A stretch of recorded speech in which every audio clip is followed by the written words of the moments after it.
Hello students, very good morning all of you. आइए Europe में समाजवाद एवं रूसी क्रांति, nationalism in Europe and Russian revolution के बारे में जानते हैं। सबसे पहले समाजवाद के बारे में जानते हैं। समाजवाद क्या है? नेशनलिज्म मतलब कि राष्ट्रवाद, कई छोटे छोटे साम्राज्य को मिलाकर एक बड़ा राष्ट्र स्थापित करना क्या कहलाएगा? समाजवाद या राष्ट्रवाद कहलाएगा। राष्ट्रवाद है क्या?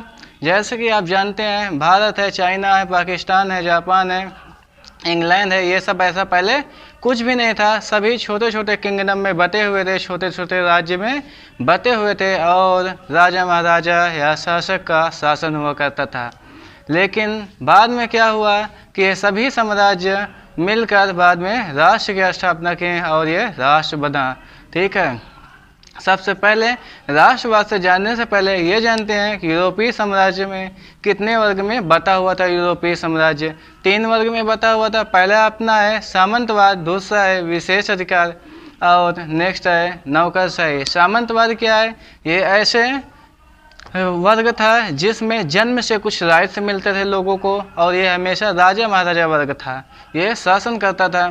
और सेकेंड है विशेष अधिकार। विशेष अधिकार में क्या आएंगे? इसमें विशेष अधिकार वाले वर्ग आएंगे, जैसे कि अपना क्या है, अध्यापक हैं, सरकारी वकील हैं और अधिकारी वर्ग के लोग आते थे। और नेक्स्ट है आपका नौकरशाही। नौकरशाही क्या है कि इसमें आपका निम्न वर्ग के लोग आते थे जो मजदूरी वर्ग का काम करते थे, भूमिहीन श्रमिक आते थे, किसान आते थे, ये सब अपना थर्ड वर्ग में आया करते थे। उसके बाद फ्रांसीसी क्रांति क्या है कि यूरोप में समाजवाद तो हुआ, लेकिन ये कहाँ से हुआ? सबसे पहले फ्रांसीसी क्रांति जब 5 मई 1789 ईस्वी को फ्रांसीसी क्रांति हुई तो उससे जनता चिंतित थी और चिंतित होने के बाद समाजवाद की भावना जनता में आई। ठीक है, उसके बाद रूसी क्रांति का क्या कारण था? इसका कारण जानते हैं। जान निकोलस द्वितीय शासन पे बैठने के बाद वो बहुत निरंकुश शासक था। वो जो है जनता को प्रसन्न नहीं रखता था और जनता पे तरह तरह के टैक्स लगाया करता था। तो जनता उसके शासन से ऊब चुकी थी। लगातार कई वर्षों तक इसका शासन था। ये 1914 ईस्वी में पुनः आया।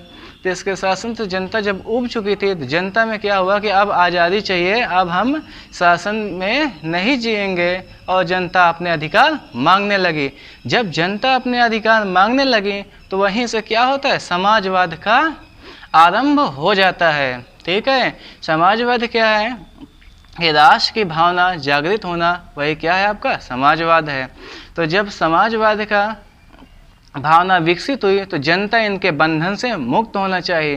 और जब जनता मुक्त होना चाहिए तो क्या होता है कि ये जो है रूसी क्रांति से पहले ही 1917 ईस्वी में रूसी क्रांति होती है, इससे पहले ही 1898 ईस्वी में सोशल डेमोक्रेटिक वर्क्स पार्टी की स्थापना हो चुकी है। कार्ल मार्क्स के विचारों को समझते हुए उनके विचारों के आधार पर इस पार्टी की स्थापना हो जाती है। ये क्या है? किसानों का पार्टी है और किसानों और श्रमिकों के हित में ये पार्टी बनाई गई थी। अब उसके बाद क्या है कि इसके निरंकुश शासन प्रणाली से क्या होता है कि जनता बहुत परेशान हो चुकी है और महंगाई बहुत ज़्यादा हो जाती है। महंगाई को देखते हुए श्रमिक और भूमिहीन श्रमिक परेशान हो जाते हैं। ये सब देखते हुए 9 जनवरी 1905 ईस्वी को क्या होता है? 9 जनवरी 1905 ईस्वी को पादरी गैपन के नेतृत्व में मजदूर लोग जो है जान निकोलस के महल पर जमा हो जाते हैं। कहाँ पे जमा होंगे? जान निकोलस के महल पर जाकर जमा हो जाते हैं और वो सिपाहियों को आदेश दे देता है और उनके ऊपर गोलियां चला देते हैं सिपाही लोग, जिससे भारी मात्रा में मजदूरों की मृत्यु होती है और बहुत ढेर सारे मजदूर घायल हो जाते हैं।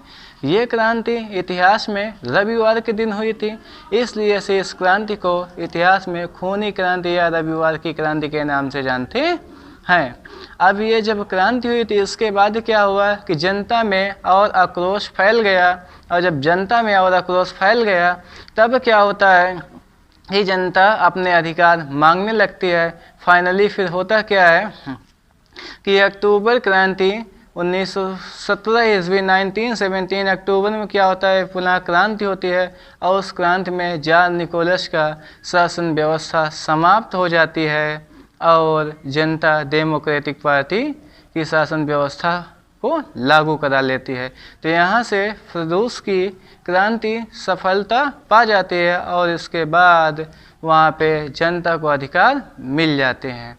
ठीक है, क्रांति का काल है। प्रथम विश्व युद्ध क्या था, रूस का समाज था 1914 ईस्वी के आसपास, 1914 से 1918 ईस्वी के पास क्या हुआ कि प्रथम विश्व युद्ध शुरू हुआ। उसके बाद रूस की सेना की हार का समय बता रहा 1914 से 1916 के बीच। इस दौरान रूसी सेना क्या हुई, हार चुकी थी। फरवरी क्रांति पुनः होती है 1917 में और अक्टूबर क्रांति जब पुनः होती है 1917 में तो वहाँ पे ये क्रांति सफल हो जाती है। और ये क्रांति बोल्शेविक दल के नेता लेनिन के नेतृत्व में होती है और इस क्रांति को अक्टूबर क्रांति या बोल्शेविक क्रांति के नाम से जानते हैं। इस प्रकार ये आपका सेकंड चैप्टर रूसी क्रांति कंप्लीट हुआ। ठीक है, आइए नेक्स्ट डे मिलते हैं। Thank you, bye bye.